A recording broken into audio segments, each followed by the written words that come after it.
Welcome back to Full Spectrum Frontiers, the podcast where we explore the crossroads of conflict, national security, and how these forces ripple through society, impacting your life in ways you might not even realize. I'm your host, Bennett Tanton, here to break it all down for you without the fluff, but maybe with a little humor to keep things interesting.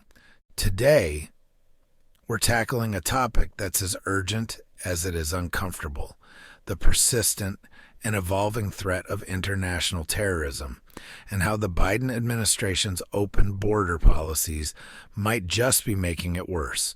We're talking radicalization, infiltration, and the risks we face when our borders are more like a suggestion than a secure line. Now, before you think this is all doom and gloom, let me say this: the challenges we face aren't insurmountable. America has faced crises before, and we've come out stronger each time. But it starts with understanding the problem, which is exactly what we're going to do today. Here's the roadmap for today's episode. First, we'll break down a recent chilling example of how international terrorism is still very much alive and kicking: the New Orleans attack. Then, we'll dive into how terrorist organizations use the digital world as their playground, turning propaganda into a weapon of mass manipulation. From there, we'll look at how porous borders amplify the risks, creating a perfect storm of vulnerability. Next, we'll connect the dots between these factors: radicalization, weak borders, and domestic grievances, to show you the big picture. Finally, we'll talk solutions. Yes, solutions. Because if there's one thing I believe, it's that America can handle anything when we're united and focused on the right goals. And here's where you come in. If you find today's episode valuable, I need your help. Like this podcast, share it with your network, and if you haven't already, leave a review. Your feedback fuels this mission to educate, inspire, and arm average Americans with the knowledge they need in these challenging times.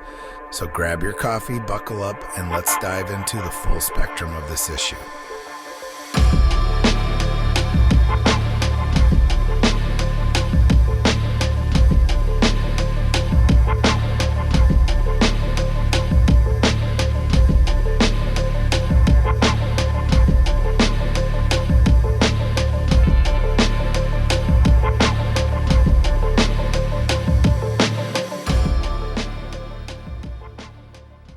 Let's start with the New Orleans attack.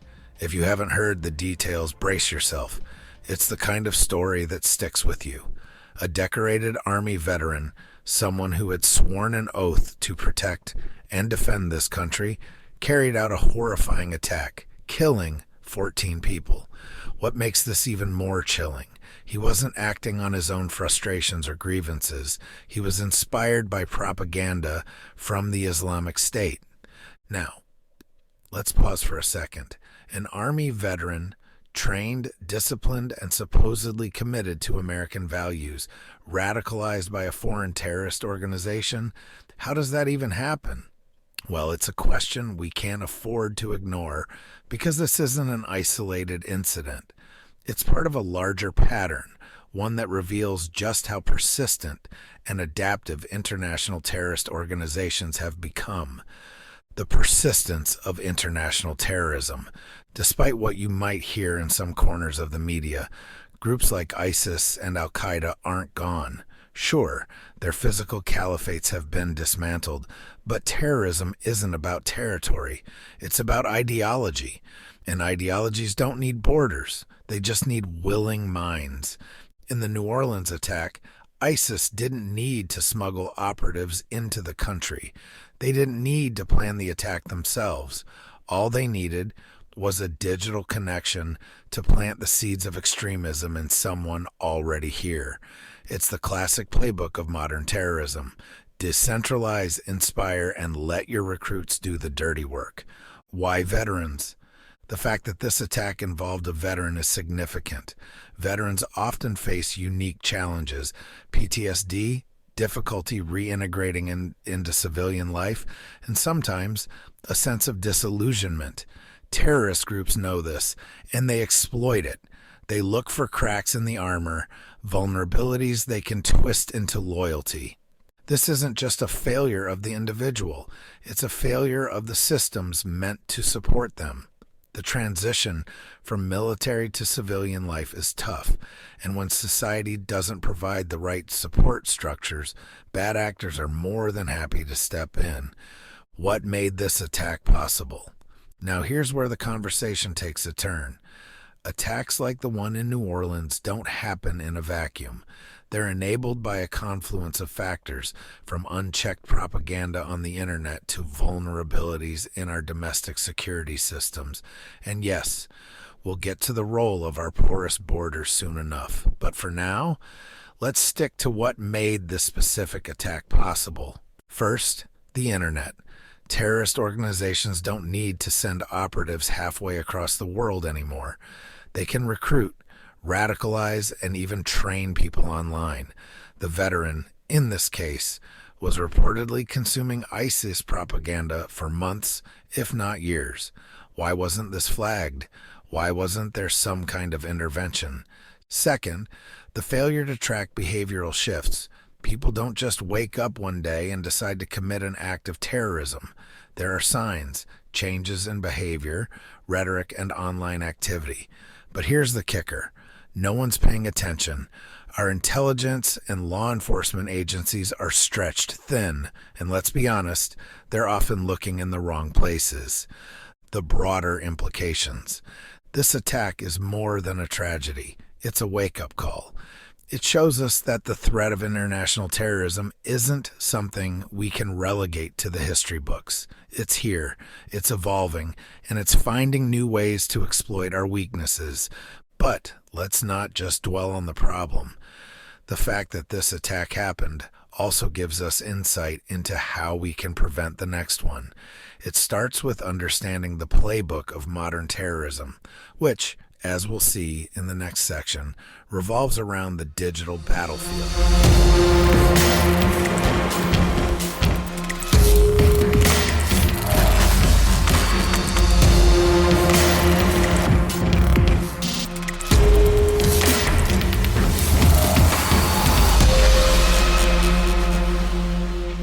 In the age of social media algorithms and endless online content, the internet has become more than just a convenience. It's a battlefield.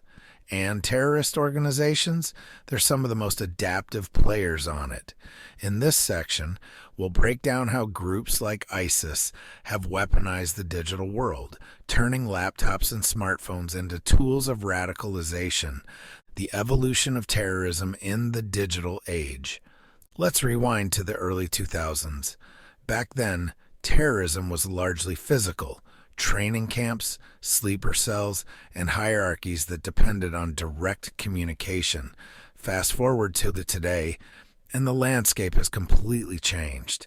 With the rise of social media, encrypted messaging apps, and dark web forums, terrorist organizations have gone virtual. They no longer need to meet recruits face-to-face. Instead, they use propaganda videos, online forums, and social media posts to spread their ideology. It's cheaper, safer, and faster, and it's working. How they target individuals. Here's where it gets scary. These groups aren't just throwing spaghetti at the wall and seeing what sticks. They're targeting specific individuals, tailoring their messages to exploit vulnerabilities. Let's say someone's struggling, feeling alienated, disillusioned, or angry. Maybe they're a veteran grappling with PTSD or a young adult frustrated by a lack of opportunities. Terrorist groups use this emotional pain as a wedge, prying open the door for radicalization. They start small. Maybe a video on YouTube about perceived injustices, followed by a chat invitation on an encrypted app. Slowly, they groom the individual, feeding them a steady diet of propaganda until they're convinced that violence is the answer. The role of social media algorithms. And here's the kicker. Social media platforms are complicit, not intentionally, of course, but through their algorithms. These systems are designed to keep you engaged, showing you more of what you're already interested in. If someone starts clicking on extremist content, the algorithm serves up more of the same, creating a feedback loop of radicalization. Platforms like YouTube, Facebook, and Twitter have policies against extremist content, but enforcement is hit or miss. Videos get taken down, but not before they're downloaded and re-uploaded. Accounts get banned, but new ones pop up within hours. It's a game of digital whack-a-mole, and right now, the terrorists are winning. Case study: the New Orleans attackers' path to radicalization. The Army veteran responsible for the New Orleans attack is a textbook example of this digital grooming process. Reports indicate he spent months consuming ISIS propaganda online. This wasn't an overnight transformation. It was a slow, methodical process. Why wasn't this flagged? Why weren't there interventions? The truth is, our current systems aren't equipped to catch these warning signs. Intelligence agencies are focused on large-scale threats, and tech companies are more concerned with avoiding bad press than tackling the root of the problem. The connection to porous borders. Now, you might be wondering, what does all this have to do with open borders? Well, consider this. While groups like ISIS are radicalizing people online, they're also exploiting physical vulnerabilities to smuggle operatives, weapons, and funding across borders. A porous border doesn't just let in people looking for a better life, it also creates opportunities for bad actors to establish networks on the ground, amplifying the risks posed by online radicalization. We'll dive deeper into this in the next section, but for now, just know that the digital and physical worlds are more connected than you might think. Can this be stopped? The short answer: yes, but it won't be easy. Combating digital radicalization requires a multi-pronged approach. Tech companies must step up. Social media platforms need to do more than pay lip service to combating extremism.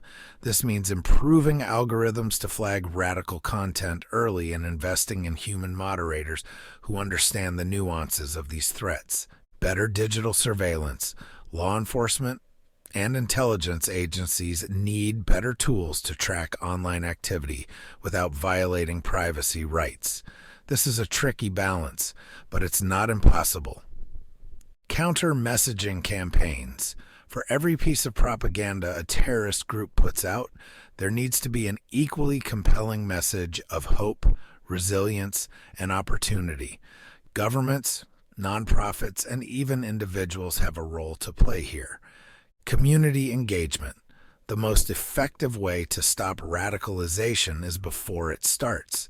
That means addressing the underlying grievances that make people susceptible, whether it's mental health issues, financial struggles, or feelings of alienation. The digital battlefield is real, and it's dangerous, but understanding how it works is the first step to fighting back. In the next section, we'll shift gears to look at how porous borders amplify these risks, creating a perfect storm of vulnerability.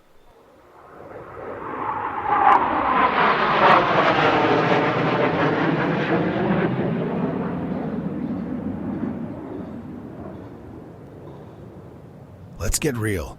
A nation without secure borders is like a house without locks.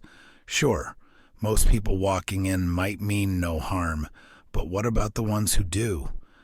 When it comes to terrorism, an open border policy isn't just a humanitarian debate. It's a national security risk, and the United States, under the Biden administration's lax border policies, is more vulnerable than ever. How open borders create opportunities for terrorists. Imagine this. You're a terrorist organization trying to get operatives, weapons, or cash into the U.S. What's the easiest way? Through a system so overrun that it's more about processing numbers than vetting individuals. That's exactly what we're seeing today. Customs and Border Protection agents have been overwhelmed for years, but recent surges in illegal crossings have stretched resources to the breaking point. While they're busy managing humanitarian crises, the bad actors slip through the cracks. And let's not forget, these aren't just people looking for a better life. Recent arrests have included individuals on terror watch lists. Case study: known threats exploiting the border. In 2023, federal officials confirmed that individuals from countries with a history of terrorist activity, including Afghanistan, Syria, and Yemen, were apprehended at the southern border. That's just the ones they caught. For every arrest, how many more slipped through undetected? The exact number is anyone's guess, but it doesn't take a national security expert to realize the potential danger. Now, combine this with the digital radicalization we discussed earlier. What happens? When an individual radicalized online decides to connect with an operative smuggled across the border, you've got the makings of a coordinated attack right here on American soil. Smuggling networks, the hidden hand. Terrorist organizations often rely on established smuggling networks to move people and resources. These networks don't care who they're helping, as long as they're getting paid. Drugs, weapons, human trafficking. It's all part of the same dark economy, and porous borders are their lifeblood. In fact, the same cartels smuggling drugs into the U.S. often collaborate with foreign terrorist organizations to move operatives and materials. This isn't just speculation. It's been documented. These alliances make it easier for terrorists to blend in with larger groups of migrants, avoiding detection while making their way into the interior of the country. The domino effect. How weak borders amplify threats.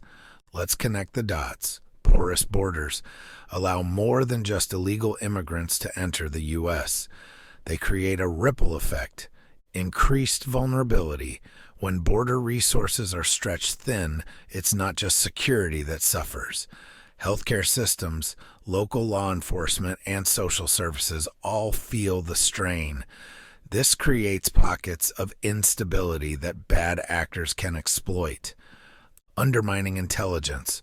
Without a clear picture of who's entering the country, intelligence agencies are left playing catch-up.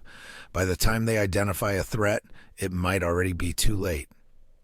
Strengthening terrorist networks. The more successful a smuggling operation is, the more emboldened these networks become. Each successful infiltration reinforces the idea that America's borders are open for business. What needs to change?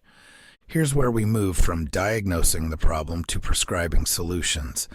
Addressing the issue of porous borders isn't just about building walls. It's about creating a comprehensive strategy that balances security with compassion. Here's what that could look like. Increased border security. This isn't a political talking point. It's a necessity. More personnel, better technology, and enhanced infrastructure are all part of the equation. Revamp the asylum process. Genuine asylum seekers deserve protection, but the current system is being abused. Streamlining the process while tightening requirements can reduce the strain on border agents. Intelligence integration. Border security doesn't stop at the border. Intelligence agencies need to work hand in hand with customs and immigration officials to identify threats before they arrive. International collaboration. The U.S. can't solve this alone. Working with other nations to dismantle smuggling networks and address root causes of migration is critical. Accountability in policy. Leaders need to stop kicking the can down the road. Real solutions require hard choices and bipartisan cooperation, something that's been sorely lacking. The bigger picture. At the end of the day, secure borders aren't just about keeping people out. They're about keeping the nation safe. When we allow vulnerabilities at the border, we're not just risking a spike in illegal immigration. We're inviting terrorist organizations to exploit those weaknesses. In the next section, we're going to take a step back and look at the bigger picture. How do radicalization, digital manipulation, and porous borders come together to create a perfect storm of threats?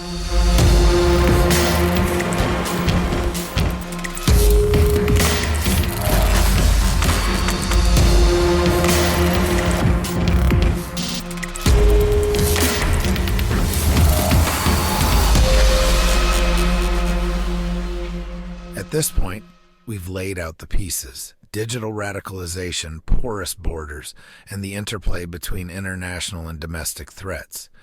But what happens when these elements converge? This is where things get dangerous. In this section, we're going to explore how these factors combine to create a perfect storm of vulnerability, a storm we're only just beginning to understand: the convergence of threats. Terrorism today isn't confined to one form or method. It's a shape-shifting beast, evolving to exploit the weaknesses of its target. In the U.S., those weaknesses include unregulated digital spaces, platforms where radical ideas spread unchecked, overwhelmed border policies, a system stretched to its breaking point, domestic grievances, disillusioned individuals looking for purpose or revenge. When these factors collide, they amplify each other. A terrorist group radicalizing an individual online suddenly has a clear path to deliver operational support, whether through smuggled weapons, trained operatives, or simply instructions to act. Connecting the dots, a hypothetical scenario. Let's paint a picture. Imagine a radicalized individual in the U.S.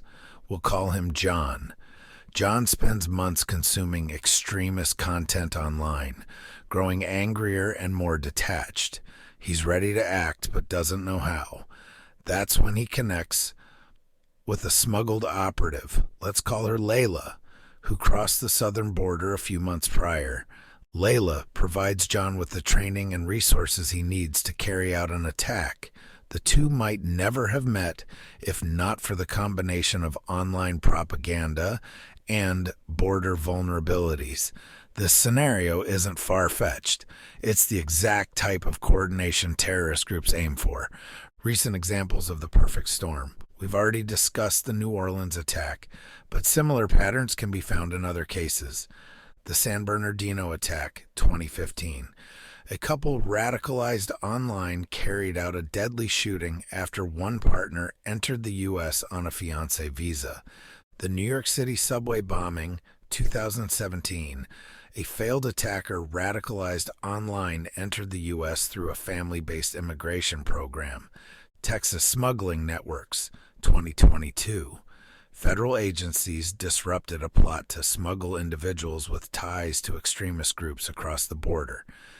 These examples aren't identical, but they share a common thread: the intersection of international influence and domestic vulnerabilities. Why? It's hard to combat this threat. One of the biggest challenges in addressing this perfect storm is the sheer complexity of it. You're not just dealing with one isolated factor. You're dealing with a web of interconnected issues. Digital radicalization is a global problem, and terrorists are always one step ahead of countermeasures. Border vulnerabilities involve layers of bureaucratic challenges, from immigration reform to resource allocation. Domestic fractures like mental health crises or economic inequality provide fertile ground for extremist ideologies. Fixing one piece of the puzzle won't solve the whole problem. It's like trying to patch a sinking ship while the water keeps pouring in. The role of domestic grievances. Let's take a closer look at one of those pieces. Domestic grievances. This is an area where terrorist groups, both foreign and domestic, find common ground. They prey on feelings of isolation, anger, and despair, offering radical ideology as the answer. For veterans like the New Orleans attacker, this might mean exploiting unresolved trauma or a sense of betrayal. For others, it could be frustration with economic hardship or political polarization. The point is, these grievances don't create terrorists on their own, but they make people more susceptible to recruitment. Why the storm persists? If we know all this, why hasn't it been stopped? The answer is simple but frustrating: lack of coordination. Agencies responsible for combating terrorism often operate in silos, focusing on their specific piece of the puzzle without seeing the big picture. Meanwhile, Political debates over immigration and free speech make it difficult to implement comprehensive solutions. One side focuses solely on border walls, while the other dismisses security concerns as fear-mongering. Both miss the point. This isn't a political game, it's a national security crisis. What needs to be done? To combat this perfect storm, we need an approach as interconnected as the threat itself. Integrated intelligence, law enforcement, intelligence agencies, and Border Patrol must share data and resources seamlessly. This isn't just about catching threats, it's about predicting them, addressing root causes. Domestic grievances can't be ignored. This means investing in mental health resources, veteran support programs, and economic opportunities in vulnerable communities. Border security reform. This isn't just about building walls, it's about creating a smarter, more efficient system that combines physical security with advanced technology. Digital countermeasures. Tech companies must do more to combat online radicalization, from algorithm adjustments to proactive monitoring. Public awareness. Finally, the public needs to understand these threats. Knowledge is power, and the more we can educate average Americans, the harder it will be for terrorist groups to exploit our society. Hope on the horizon. Despite the challenges, I believe we can weather this storm. America has faced threats before, and we've always found a way to rise above them. It won't be easy, and it won't be quick. But with the right strategy, we can secure our nation against these evolving dangers. In the final section, we'll pivot to solutions. What can we, as a nation and as individuals, do to turn the tide?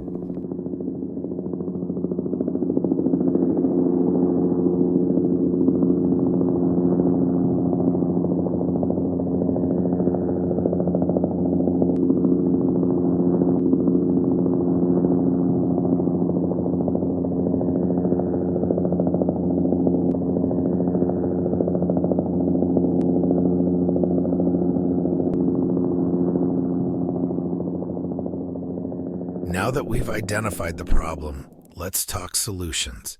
Because here's the truth. No storm lasts forever. America has faced threats to its security and way of life before.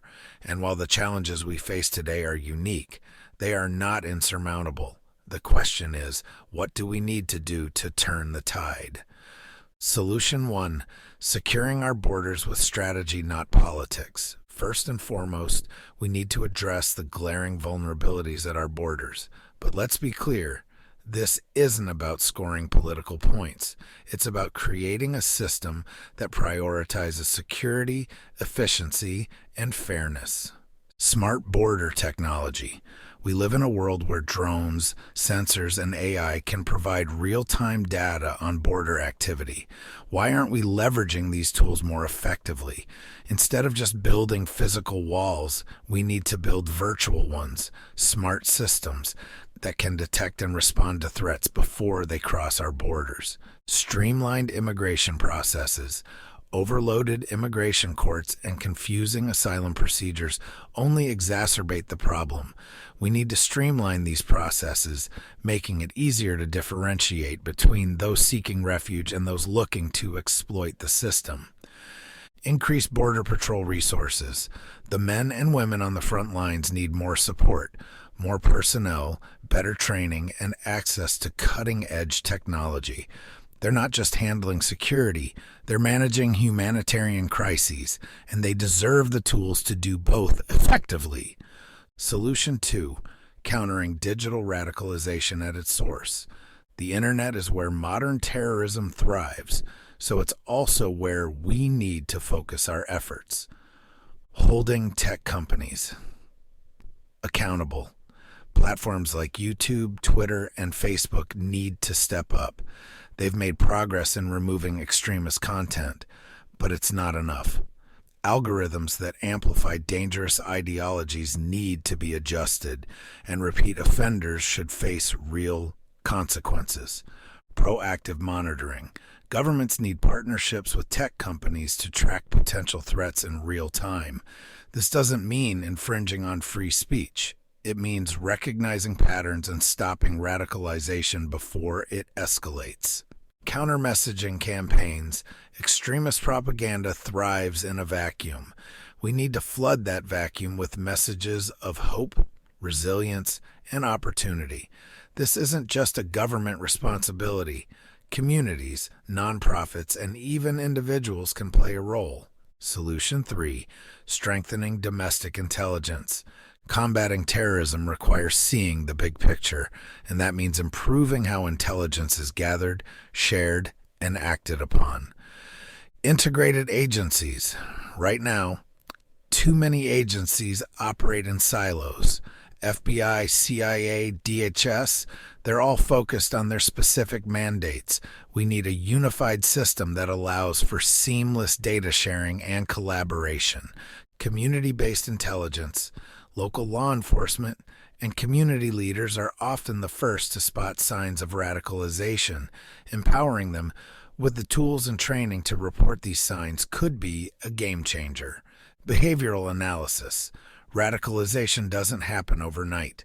By studying patterns of behavior, online and offline, we can identify at-risk individuals and intervene before they act. Solution 4. Addressing root causes of vulnerability. Here's the uncomfortable truth. Terrorism doesn't just feed on ideology. It feeds on despair, disillusionment, and anger. To truly combat it, we need to address these root causes. Veteran support programs. Many radicalized individuals are veterans who feel abandoned after their service.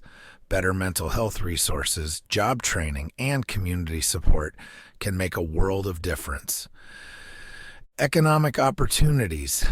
Communities struggling with poverty and unemployment are fertile ground for extremist recruitment. Investing in these areas through education, infrastructure, and job creation isn't just good policy, it's good security. Mental health initiatives. Radicalization often preys on those who feel isolated or hopeless. Expanding access to mental health care can help build resilience against extremist messaging. Solution 5. Engaging the public. Finally, the fight against terrorism isn't just the responsibility of governments or tech companies. It's a responsibility we all share. Education and awareness. Most Americans aren't aware of how these threats operate or what they can do to help. Public campaigns that educate people about the signs of radicalization and how to report them can make a huge difference. Community engagement. The strongest defense against terrorism is a united, resilient society. Building stronger communities where people feel connected and supported makes it harder for extremists to gain a foothold. The path forward. So what's the takeaway? It's this. The threat of terrorism is real, but it's not unbeatable. By addressing vulnerabilities at our borders, combating radicalization online, and investing in our communities, we can turn the tide. It won't be easy, and it won't happen overnight, but it's possible. And if there's one thing America has proven time and time again, it's that we're a nation that rises to the challenge. In the next and final section, the outro, will wrap up today's discussion, leave you with some actionable steps, and remind you how you can help support this mission.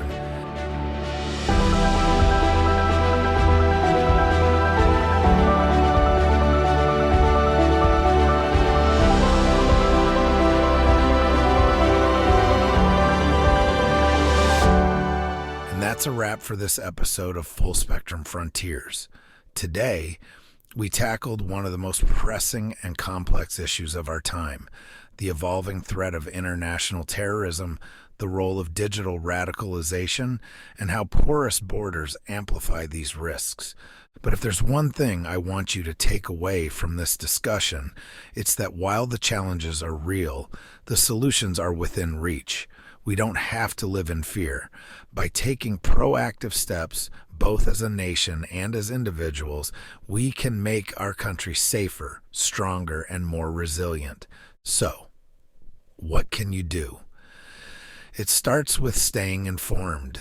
Share this episode with your friends, family, or anyone you think needs to hear it.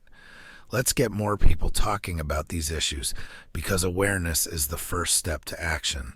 Next, don't underestimate the power of your voice. Contact your representatives. Advocate for smarter policies on border security, better support for veterans, and stronger efforts to combat online extremism. And finally, let's focus on building stronger communities. Check in on your neighbors, support local initiatives, and do your part to make the people around you feel seen and supported. Extremism thrives in isolation, but it withers in connection. Before we go, I'd love to hear your thoughts on today's episode. What resonated with you? What solutions do you think we need to prioritize? Leave a comment, send me a message, or leave a review wherever you listen to podcasts. Your feedback helps shape the direction of this show, and it's always appreciated. Remember to like, share, and review this podcast. It's how we grow and keep the conversation going. Together, we can tackle the full spectrum of conflict and national security challenges, one episode at a time. Thanks for tuning in to Full Spectrum Frontiers. I'm your host, Bennett Tanton, signing off. Stay sharp, stay informed, and as always, stay resilient. Until next time. It's just you, me, and the odds. We stuck together, we two peas in a pod. You dealt a bad hand, I'm there seizing the cards. We'll never be separated till we see in the gods. We've been low together, high forever. Long as we go together, we'll die whenever. Be a light, couldn't let the darkness try you ever. Truth in my word, you I lie to never. And when the world gets a little too hard, wipe your eyes, put away your sorrow. When it's war, I'll be leading the charge, and I'll be still fighting for you tomorrow. Yeah, even with a blindfold or in different time zones, could find my way to you with my eyes closed. There's nothing between us. Go to Mars and Venus, stand in front of every one of them rocks, they slinging and be a shield. Yeah. In the fiercest battle, I'll defend you. From all these arrows in the sword I wield, will keep you from danger. Let me be your shield. Yeah, let's go.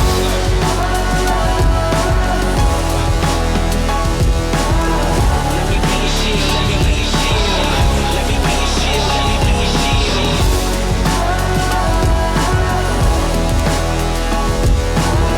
Let me be your shield, let me be your shield. Let me be your shield, let me be your